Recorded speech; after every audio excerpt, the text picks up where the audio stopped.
Hi, this is Danny D, and welcome to Pathways of Hope. Join me as I reflect on today's Gospel from Mark chapter 7, verses 1 to 13.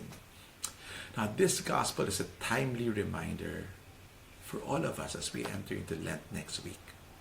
Ash Wednesday is on Valentine's Day this year, and the Lord has a message for us on this Day of Hearts. In the spirit of Valentine's, let me share three heart thoughts. First, a clean heart. The gospel begins with the Pharisees and the scribes having just come from Jerusalem, the temple, as they observe the disciples eating with unclean hands. What does clean really mean? Now, Jesus tells us to be clean does not mean having clean physical hands, but it means having a clean heart. Psalm 24 verse 3 to 6 says, "Who may ascend unto the mountain of the Lord? Who may stand in his holy place? He who has clean hands and a pure heart." Jesus clarifies in this gospel, when God said, "Eat with clean hands," it is not made clean by soap, but by a pure heart. Second, a longing heart. Jesus quotes the passage from Isaiah, "This people honors me with their lips, but their hearts are far from me." When you enter one of Mother Teresa's houses of the Missionaries of Charity, there will be a wall that will have one of Jesus' 7 last words, "I thirst."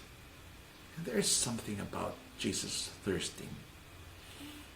Because in the passage of the Samaritan woman in the well, Jesus approaches her saying, "Give me a drink." You see, the Lord thirsts for us. He wants our hearts near. As he quotes, "But their hearts are far from me." Jesus longs for his sacred heart to be in the depths of our hearts. Third and last point, a loving heart. Jesus continues in his discourse with the Pharisees. He says, "You disregard God's commandment, but cling to human tradition."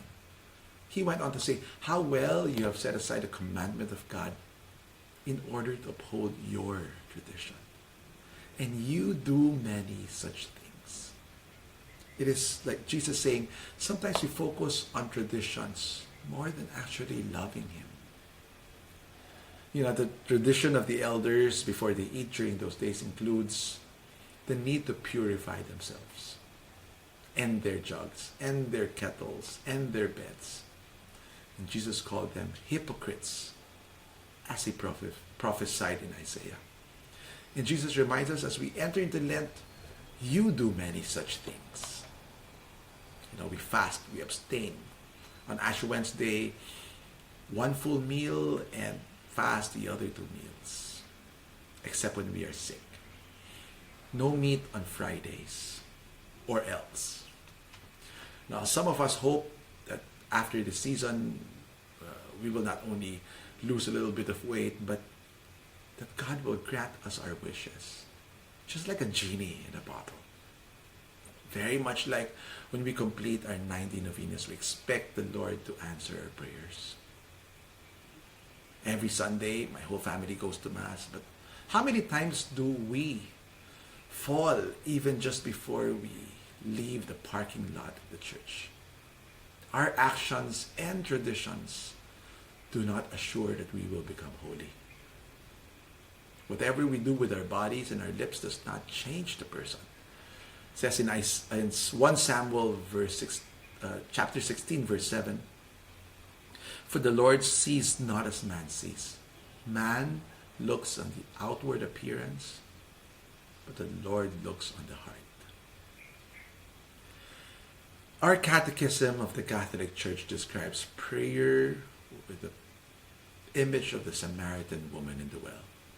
How, with such an encounter, she is so transformed. If we watch what happened in this passage closely, we will see how the Samaritan woman's heart slowly transformed from indifference. When Jesus approaches her for a drink, she says, "But you are a Jew, you are a stranger."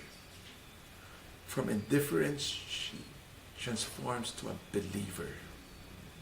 Please give me this water so I will never be thirsty again.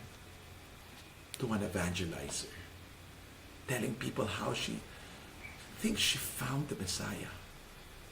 Not because she was instructed, not because it was her community's tradition, but because her heart began to thirst for Jesus more and more. The living water from which she shall never be thirsty again. Earlier I mentioned about the missionary of charity wall, I thirst. Mother Teresa says, I thirst is something much deeper than Jesus saying, I love you. Until you know deep inside that Jesus thirsts for you, you can't begin to know who he wants to be for you, or who he wants you to be for him. Now, this is the heart that Jesus longs for this Lent. This is the heart I pray that we will all long for also, beginning with the Day of Hearts this year. Let us approach our church traditions as a vehicle to journey into Jesus' thirsting heart, until we in turn begin to thirst for him.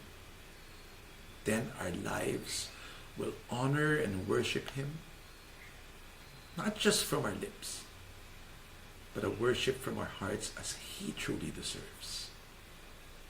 Amen. Have a great Lenten season ahead.